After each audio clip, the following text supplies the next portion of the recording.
감사합니다. 오늘 주신 말씀은 신약성경 요한복음 6장 5절로 13절 말씀입니다. 요한복음 6장 5절로 13절 말씀 우리 함께 교독하기를 원합니다. 제가 먼저 읽겠습니다. 예수께서 눈을 들어 큰 무리가 자기에게로 오는 것을 보시고 빌립에게 이르시되 우리가 어디서 떡을 사서 이 사람들을 먹이겠느냐 하시니 이렇게 말씀하시는 신이 어떻게 하실지를 아시고 빌립을 시험하고자 하십니다. 빌립이 대답하되 각 사람으로 조금씩 받게 할지라도 200데나리온의 떡이 부족하리이다. 제자 중 하나 곧 시몬 베드로의 형제 안드레가 예수께 여짜오되 여기 한 아이가 있어 보리떡 5개와 물고기 2마리를 가지고 있나이다. 그러나 그것이 이 많은 사람에게 얼마나 되겠사옵나이까? 예수께서 이르시되 이 사람들로 함께하라 하시니 그곳에 잔디가 많은지라 사람들이 앉으니 수가 5,000명쯤 되더라. 예수께서 떡을 가져 축사하신 후에 앉아있는 자들에게 나눠주시고 물고기도 그렇게 그들의 원대로 주시니라.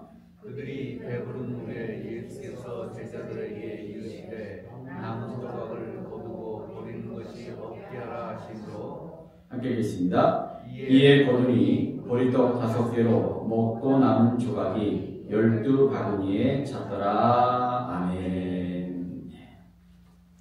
오늘 시간도 함께 축복하며 말씀 나누게 축복하는 시간 갖도록 하겠습니다. 함께 우리 자신을 향해 축복하겠습니다. 이 시간 마음과 정성과 소망을 담아 믿음을 가지고 축복합니다. 하나님께서 나를 위하여 축복의 새 역사를 시작하셨습니다. 아멘. 오늘은 앞에 있는 분들을 향해 축복하겠습니다. 우리 앞에 한장로님, 여정기사님 2분 계신데 우리 2분을 향해서 축복하겠습니다. 하나님께서 당신을 위하여 축복의 새 역사를 시작하셨습니다. 아멘. 고맙습니다. 오늘 기적을 부르는 삶이라는 제목으로 말씀을 나누고자 합니다. 기적이 뭘까요? 제가 초등학교 5살 때 교회를 처음 다녔는데 제가 지금도 기억이 나는 게 설교의 많은 주제가 오병이어 내지는 엘리사 엘리야 이야기였어요. 구약 성경을 보면 엘리사 엘리야는요 엄청나게 많은 기적들이 있는데 기적 이야기가 굉장히 많았던 그런 기억이 납니다. 이 기적이 뭘까? 이 기적이라고 하는 것은 자연의 이치를 깨고 이성의 범주를 넘는 어떤 현상들을 말합니다. 본문에도 물고기 2마리와 떡 5개로 5,000명이 먹고도 남았다라고 하는 엄청난 기적이 있지요. 마태복음 8장에는 베드로가 무리를 걷는 장면이 나오기도 합니다. 이것을 기적이라고 말하죠. 근데 저는 조금 기적을 이렇게 생각해 봤습니다. 기적을 조금 범위를 넓혀 본다면 어떨까? 이 기적이라고 하는 것은 이렇게도 생각해 보면 어떨까요? 기적이란 우리가 기대하지 않았던 일의 결과 또는 우리의 예상을 뛰어넘는 일 이런 것을 기적이라고 생각해 보니까 저는 감사하게 제 삶에 기적이 너무나 많더라고요. 하나님께서 주신 기적이 얼마나 많은지 설교 준비하면서 너무 감사했어요. 여러분도 어떠신지요? 여러분도 많은 기적을 체험하신 줄 믿습니다. 정말로 우리가 살면서 하나님의 놀라운 역사가 우리의 기대와 예상을 뛰어넘는 일들이 얼마나 많은지 몰라요. 저도 목사 이전에 믿는 사람이잖아요. 목사 이전에 저도 한 사람의 성도입니다. 저도 소망이 있고 기도의 제목이 있고 갈망하는 것이 있어요. 그런데 돌아보니 하나님께서 어떻게 이토록 많은 것을 역사하시고 때로는 이루어주시고 상상하지도 못한 일들이 제 삶에 일어나게 하시고 인도하시고 간섭하셨든지 정말 기적은 남의 이야기 아니라 내 이야기라고 하는 얘기를 생각을 하면서 정말 하나님께 감사드렸습니다. 그것이 많은 이야기가 있지만 다 드릴 수가 없지만 저는 이렇게 생각했어요. 제가 여기서 설교하는 것 자체가 전 기적이다. 제가 지난 12월 25일 날 권사님께 전화 받았잖아요. 1년이 넘었어요. 그 1년이라는 시간 동안 정말 무수한 일이 일어났습니다. 저는요, 그 기간 동안에 우리 벤츄라교회 성도님이 주신 엄청난 기도의 힘과 저의 갈망과 하나님의 역사가 합력하여 이 자리에 서게 된 이 순간을 저는요, 기적이라고 믿어요. 아멘. 하나님 주신 시간이니까. 아멘.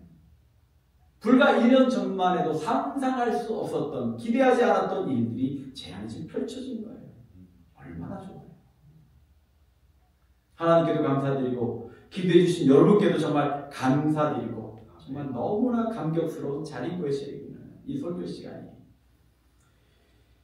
오늘 설교 제목이 기적을 부르는 삶이란 제목으로 함께 나누면서 저와 여러분 그리고 벤츄라 교회에 하나님의 기적을 정말로 마음껏 누리고 기적이 남의 이야기가 아니라 바로 우리의 간증이 되는 역사가 우리 삶에 가득하기를 간절히 소원합니다. 네. 기적을 부르는 사람 되기 위해서 첫 번째는 뭐냐?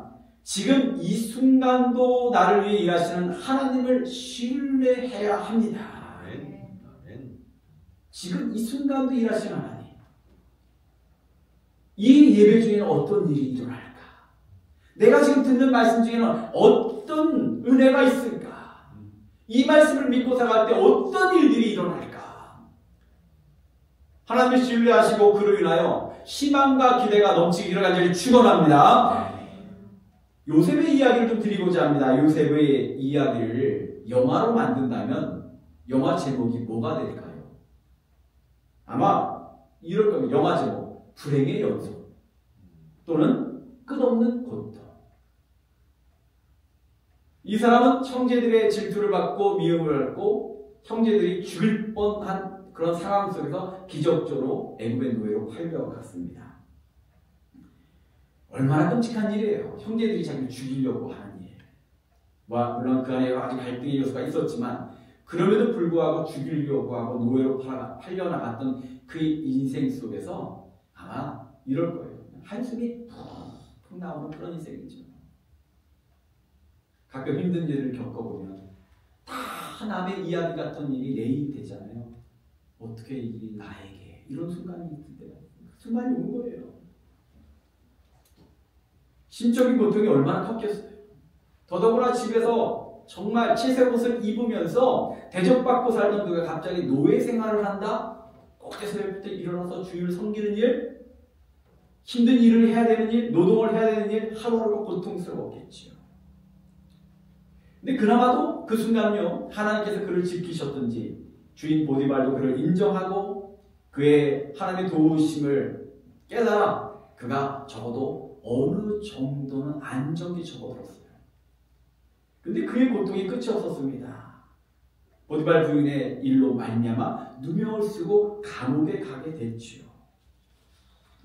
남의 나라에서 노예로 있던 그에게 법적인 문제까지 벌어지니 정말로 얼마나 낙담과 실망이 컸겠어요.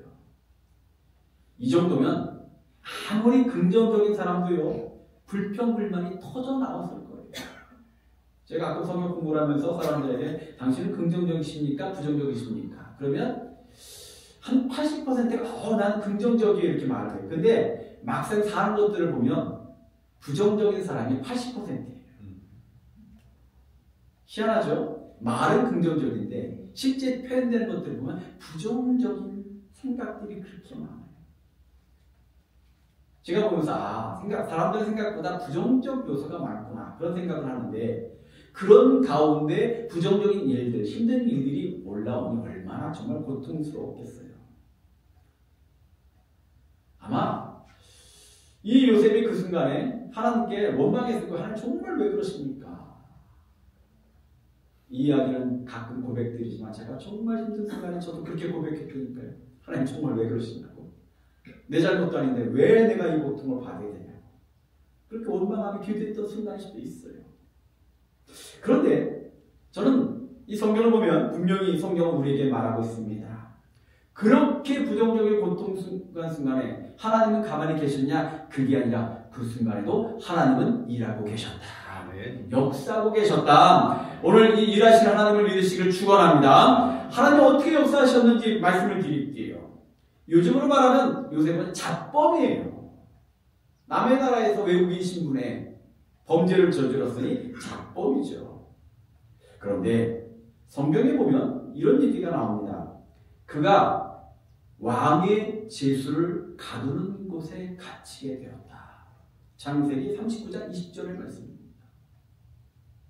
다시 말하면 감옥 중에서도 잡범들이 모이는 감옥, 아주 하급 범죄자들이 모인 감옥들이 있는데 그 감옥은 왕궁에서 큰 일들을 하는 사람들이 잡혀 있는 곳에 간 거예요. 그러다 보니 그의 곁에는 왕궁에서 술 맡은 자와 떡 끊는 자가 함께 진행이 됩니다. 진행이 돼요. 또 시위대장이 잘 인도해서 그 속에서 편안하게 진행이 됩니다. 이 속에서 생각지도 않은 일들을 하나님께서 준비하신 거예요. 한번 생각해 보세요. 이민자의 삶의 가장 큰 문제가 뭡니까? 이민자의 삶의 가장 큰 문제는 사실 언어입니다. 언어의 장벽이 커요. 저는 제가 듣기에 저희 아이들이 2살, 4살에 왔는데 제가 듣기에는 와, 퍼펙트한 것 같아요. 그런데 자기들끼리 말합니다. 그렇게 해서도 자기들이 듣기에는 자기들의 언어가 다르대요. 여기 본토와 아이들이, 이민자의 자녀들이 언어가 다르다고 합니다. 그러니 늦게 와서 갖는 언어의 장벽들은 상당히 큰 문제죠. 그런데 요셉은요, 기가 막힌 일이 생긴 거예요. 가나안 사람이, 이스라엘 사람이 애굽에 가서 언어의 문제에 분명히 장벽을 느꼈을 텐데 그 안에 2명의 개인 튜터를 고용하게 된 거죠. 그뿐만이 아닙니다. 그 사람들 궁중에서 일었던 사람이에요. 궁중의 예법들에 익숙한 사람들이에요. 사람이 새로운 공동체는 어디 갔을 때 그 새로운 문화와 언어와 예법들을 익힌다는 것은 상당한 시간들이 필요한데 그 안에서요 그냥 살아가는 것 자체가 그 훈련의 시간인 거예요. 제가 교회를 하다가 젊은 유학생 엄마들이 오는데 교회를 생전 처음 나오신 분들이 오는데 세상 사람들이 교회 오면요 교회의 언어가 다르잖아요. 이분은요 오자마자 언니 하는데 죽겠는 거예요. 와갖고 다 언니야. 집사님, 권사님, 목사님이 아니라 다 언니야. 그거를 가르치는데 또 대놓고 처음 온 사람 보고 그러시면 안 됩니다. 그럴 수도 없잖아요. 난감하더라고요. 이 요셉이 그 궁정에서, 그 감옥에서 정말 그 삶의 시간이요. 하나님께서 기가 막히게 예비하셔서 언어를 배우고 궁중의 예법을 배우는 시간들을 통하여서 때가 되니 그 준비로 인하여 애굽의 총리까지 이루게 한 줄 믿습니다. 그냥 된 게 아니에요. 이민생활 13년 만에 노예에서 한 나라의 총리가 되는 것, 그 걸음마다 하나님의 역사가 있었음을 믿으시길 원합니다. 그 말은요, 오늘 우리 삶에 적용해 봅니다. 과연 오늘 이 시간이 어떤 시간이냐는 거예요. 지금도 나를 위해 역사하신 하나님, 나를 위해 준비하신 하나님에 대한 굳건한 믿음이 여러분 가운데 있기를 간절히 축원합니다. 이 시간이 수많은 예배 중에 하나가 아니라 내 인생을 새롭게 하는 시간, 내가 희망을 발견하는 시간, 하나님을 만나는 시간, 성령의 능력을 받는 시간, 정말로 주님에 대한 신뢰로 이 시간이 정말 여러분 인생 가운데 새롭게 다가오기를 간절히 축원합니다. 두 번째로 기적을 부르는 삶이란 간단하게 제가 적었죠. 뭐라도. 이게 뭐냐면 다 제가 제목을 다 적지 않았는데 이런 겁니다. 기적을 부르는 삶이란 뭐라도 하는 삶이다 라고 했어요. 인생이 뭡니까? 되게 철학적 질문이잖아요. 수많은 철학자들의 인생은 뭐다, 신학자들의 인생은 뭐다, 많은 얘기를 아마 할 겁니다. 근데 그런 어려운 얘기 말고 제가 그냥 이렇게 생각하면 될 것 같아요. 인생이란 그냥 주어진 시간을요, 의미 있게 채우는 거예요. 그거 되게 중요한 얘기예요. 주어진 시간을 의미 있게 채우는 거예요. 세상은 불공평합니다. 참 많은 것들이 불공평한데 그래도 공평한 게 있다면 시간이 아니겠어요. 누구에게나 하루는 24시간이고요. 1년은 365일입니다. 이 주어진 시간을 어떻게 의미 있게 채우느냐, 의미를 부여하느냐, 의미를 찾느냐, 그것에 따라 이 인생은 천지 차이인 거예요. 똑같이 예배를 드려도 어떤 사람은 의미를 못 찾으면요, 그 시간이 끔찍해요. 이거 언제 끝나나. 가뜩이나 길게 느껴지는데 앞에 설교하는 목사님이 끝으로 이에 더하여 마지막으로 결론적으로 분노 폭발을 일으키는 순간이 되면 뛰쳐나가고 싶은 마음을 느낄 겁니다. 그러지 않겠어요? 근데 어떤 이는요, 여러분, 하나님이 함께 하십니다. 그 말 한마디에도 의미를 느껴가지고 주님이 정말 이 순간 나에게 말씀하시는구나. 눈물이 나고 감동을 느낍니다. 똑같은 시간의 의미가 전혀 달라지는 거죠. 오늘 시간 분노하지 마시고 행복해 하시기를 축원합니다. 하나님의 역사를 느끼시기를 축원합니다. 시간의 의미에 따라 인생이 달라지는 거예요. 여러분 어제는 어떠셨는지요? 의미가 있으셨나요?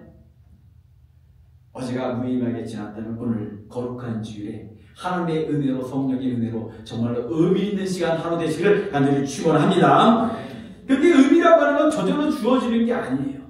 요셉이 감옥에서 궁정 사람들을 만났다 했습니다. 만나게 하신 것도 하나님이십니다. 그러면 그때 요셉은요, 그 순간도 느끼는 거죠. 하나님이 이 순간 나를 위해 무엇을 하셨을까? 이 순간에 무엇을 위해 준비하셨을까? 이 생각을 하는 거예요. 근데 그 삶이 지독하게 고통스러웠어요. 만사가 다 귀찮아. 의미가 없어. 짜증나. 원망스러워. 자포자기하고 누워서 그냥 세월만 보냈다만 아무것도 아닌 것이 됐을 그 순간을 그는 하나님의 시각으로 보는 거죠. 하나님께서 나를 위해 무엇을 준비하셨지? 그래. 얼마나 좋으냐. 언어도 배우고 그들에게 예법도 배우고 그들의 애굽에 대해서 이해도 하게 되고 그 시간을 준비했더니 그것이 기적의 출발이 되었다라고 하는 거죠. 본문에도 이와 같은 말씀이 있습니다. 예수님께서 갈릴리 주변에서 사람들에게 말씀을 전하실 때 먹거리에 대한 문제가 생겼어요. 사람이 제일 정확한 것 중에 하나가 배꼽 시대잖아요. 참 사람 민망할 때가 있잖아요. 배고파? 그러면 괜찮아. 그리고 말해놓고 나니까 꼬르륵 소리가 얼마나 민망해. 5,000명이 모였는데 여기서 저기서 꼬르륵. 옛날에 간식도 없던 시절이 이 사람들이 때가 되면 영락 없었을 거예요. 장전만 5,000명이라. 이번에 이제 오늘 새벽에 나가신 저희 형님이 서울에 있는 문무대라고 하는 부대에서 20년 생활하시다 전역을 하셨어요. 근데 거기는 이제 ROTC 학사장교들, 헌병대 뭐 등등이 교육을 받는데 한 번 들어오면 3,000명 정도가 들어온대요. 그래서 거기 있는 부대원들까지 5,000명의 군수를 저희 형님이 담당하셨는데 말하시 그러더라고요. 그 정도 되니까 매일 소 한 마리를 먹어야 되고 쌀이 매일 몇 가마가 들어가야 되고 그냥 빵 한 봉지씩을 나눠줘도 한국 돈으로 몇백만 원이 들어간대요. 이제 그걸로 관리를 하셨더라고요. 행정을. 그러시면서 교회에서 군인교회에서 장로가 되셨는데 한 번씩 그 세례를 주면 같이 세례를 1,000명씩 준대요. 그러면 1,000명씩 주는데 그 형이 장로인 그 교회 문무대 남성대교회라고 하는 중심으로 해가지고 성경책을 45,000원짜리를 준비했고 세례 받는 사람들만 나눠준대요. 이거 엄청난 돈이 들어가요. 45,000원에 1,000명이면 얼마입니까? 엄청난 돈이 들어가는 거 그런 것들을 하셨더라고요. 그래서 열심히 포교하는데 형님이 그러시더라고요. 그랬더니 원불교에서는 포교를 하는데 갑자기 예쁜 나가시들 잔뜩 올라오니까 군인들이 전부 다 그걸로 쫓아가더니 그래서 막 아주 교회 내에서도 군대 내에서도 이 종교별로 막 그 포교하더라고. 아주 엄청난 일들이 일어나고 있다고 하면서 그런 얘기를 하시더라고. 어쨌든 5,000명이 먹는다. 이게 쉬운 일이 아니라 심각한 일이에요. 그때 예수님께서 제자들의 생각이 궁금하셨던 것 같아요. 7절 이하에 이거 어떻게 반응할까 보시는데 7절 이하의 내용을 보니까 빌립이 대답하되 각 사람으로 조금씩 받게 할지라도 200데나리온의 떡이 부족하니이다. 제자 중 하나 곧 시몬 베드로의 형제 안드레가 예수께 여짜오되 여기 한 아이가 있어 보리떡 5개와 물고기 2마리를 가지고 있나이다. 그러나 그것이 이 많은 사람들에게 얼마나 되겠사옵나이까. 여기서 빌립이라는 사람과 안드레라고 하는 두 사람이 이야기가 등장합니다. 빌립은요 정확하게 계산해요 200데나리온의 떡이 필요하다라는 얘기예요. 이 데나리온은 구약의 화폐 단위인데 하루 일당을 말합니다. 하루 일해서 받는 품삯을 말해요. 그러면 저희가 미국식으로 생각해 봤습니다. 여기서 하루 일당을 얼마가 될지 제가 어림잡아 150에서 200불 그냥 편하게 200불이라고 해서 200명을 곱해 보니까 4만 불이 나오더라고요. 아니 들판에서 갑자기 4만 불이 어디서 나오고 4만 불의 떡을 어디서 구할 수가 있겠어요? 이 말은 뭔 얘기입니까? 이런 얘기입니다. 할 수 없습니다. 할 수 있는 것이 없습니다. 저는 포기입니다. 이런 얘기인 거예요. 빌립의 이야기를 읽다 보니까 가데스 바네아에서 보고했던 10명의 정탐꾼의 이야기가 생각나더라고요. 똑같아요. 민수기 13장을 보면 가데스 바네아에 머물던 이스라엘 백성이 12명의 정탐꾼을 보내서 돌아올 때 요사 갈렙만을 빼놓고 나머지 10명의 정탐꾼들은 뭐라고 했냐면 그러나 그 땅 거민은 강하고 서금은 견고하고 힘이 클 뿐 아니라 우리는 능히 올라가서 그 백성을 치지 못하리라. 그들은 우리보다 강하니라. 거기서 본 모든 백성은 신장이 장대한 자들이며 거기서 또 네피림 후손 아낙 자손의 대장부들을 보았나니 우리는 스스로 보기에도 메뚜기 같으니. 그냥 길게 구구절절히 말했는데 이런 거예요. 나 하기 싫어. 나 포기했어. 이런. 못하겠다는 선언을 아주 길게 떠든 거예요. 그에 반하여 안드레는 어디선가 작은 음식을 가져갔습니다. 그가 들고 있던 음식은요 아이를 위한 도시락이에요. 어른이 먹기에도 부족한 음식입니다. 그러나 안드레의 모습 속에 우리는 기적을 부르는 삶이 무엇인지를 느끼게 됩니다. 사람의 눈으로는 저게 뭐야? 저까지 꼴깍하게 뭐 하려고? 이렇게 생각할 수 있는데 그의 모습은 결코 어리석은 게 아니죠. 안드레의 순종에, 안드레의 마음에, 그의 믿음에 예수님의 능력이 더해지니 기적이 일어나 그 자리 사람들이 다 먹고도 12강조리가 남았더라. 이 말씀이 남의 이야기가 아니라 우리 삶에 드러나기를 아주 축원합니다. 정말 우리의 은혜 사는 믿음을 갖고 살아갈 때 정말 하나님 기적이 일어나길 간절히 축원합니다. 그 시작이 무엇이든 내가 할 수 있는 뭐라도 하는 거예요. 여러분 기쁜 소식 하나 나눌게요. 최근에 저희 교회에 성도가 한 명 늘었습니다. 뭔 소리가 아시죠? 우리 현지사님 가정에 손주가 18개월 된 손주가 저희 교회에 아동 예배에 참석했어요. 너무 감사한 일이에요.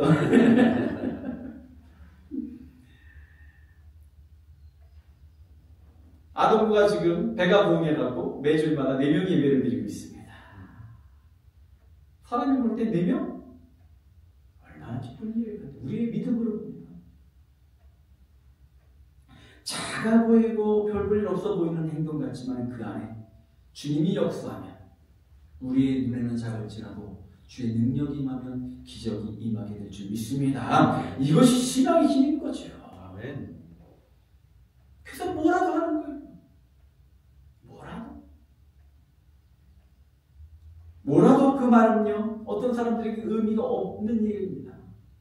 무슨 소용이 있겠어 이런 얘기입니다. 그런데 뭐라도 하는 것에 그 안에 담겨진 열망의 그 불붙는 마음을 하나님께서 보신다라고 하는 거예요. 아멘. 누가복음 8장에 혈루증 여인의 이야기가 나옵니다. 그녀의 이야기를 보면 12년을 질병 속에 살았어요.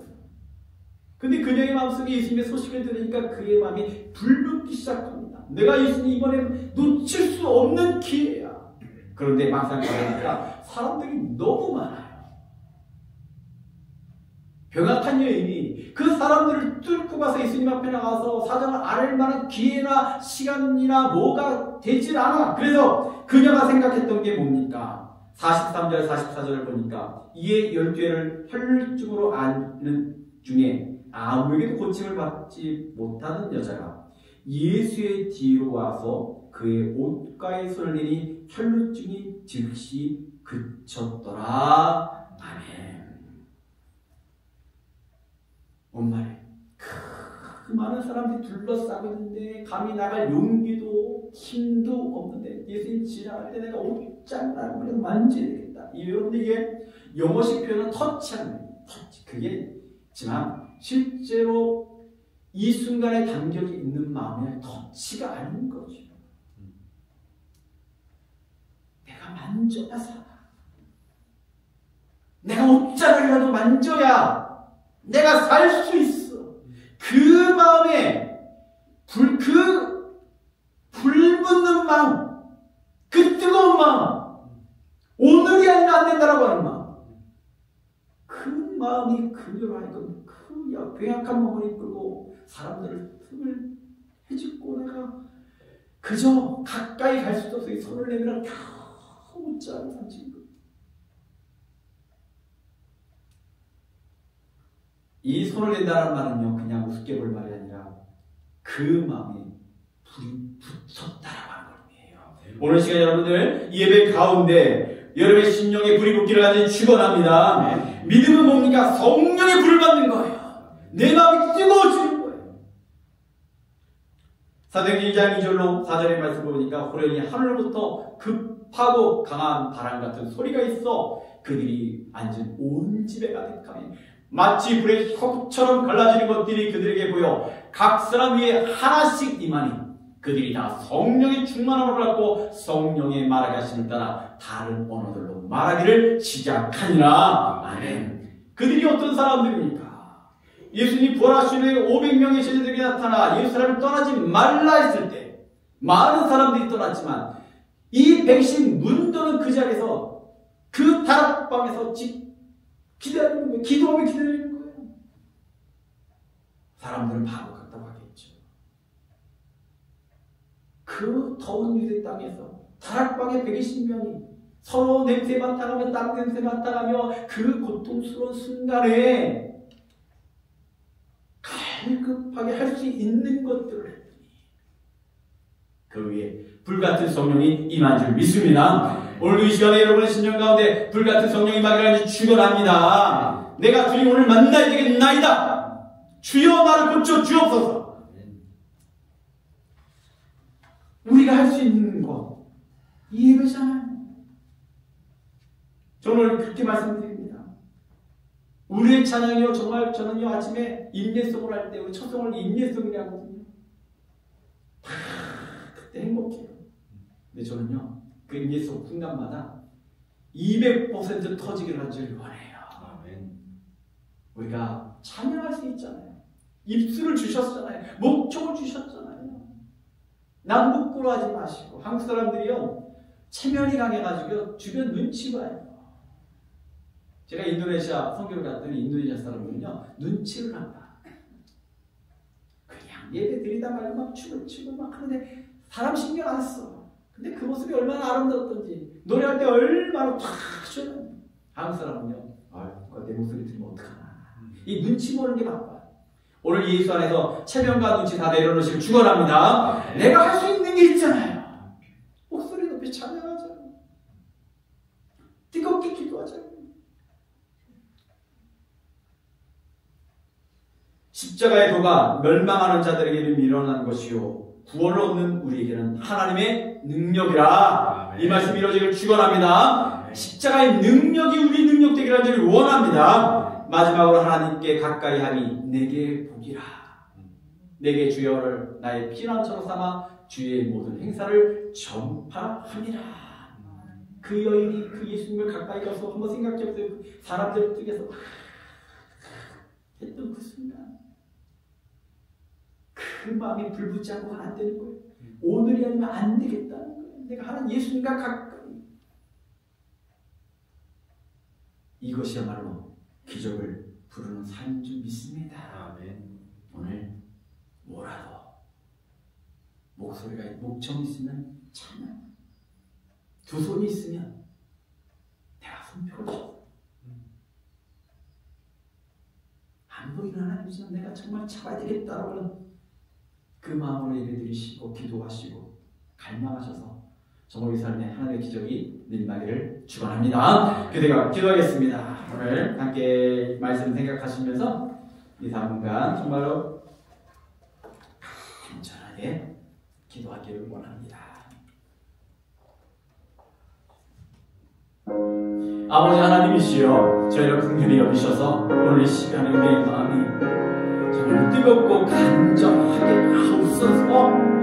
그를 좋아했던 여인이 예수를 향하여 그 손을 내밀며 몸부림쳤던 그 마음을 내 가운데 허락하여 주시사 내가 오늘 행할 수 있는 것을 할 수 있는 바를 감당하게 하여 주셔서 우리 마음이 뜨겁게 불붙게 하시고 그 성령을 부으시고 주의 능력을 부으셔서 고침을 받게 하시며 나무를 있게 하시며 마음의 염려 해결되게 하시며 주를 알기보다 해결받지 못할 삶의 수많은 문제들이 해결되는 능력을 기적을 충만하게 주님께 모든 성도에게 인도하시고 역사하여 주옵소서. 오늘의 마음이 갈급하기를 간절히 원하나이다.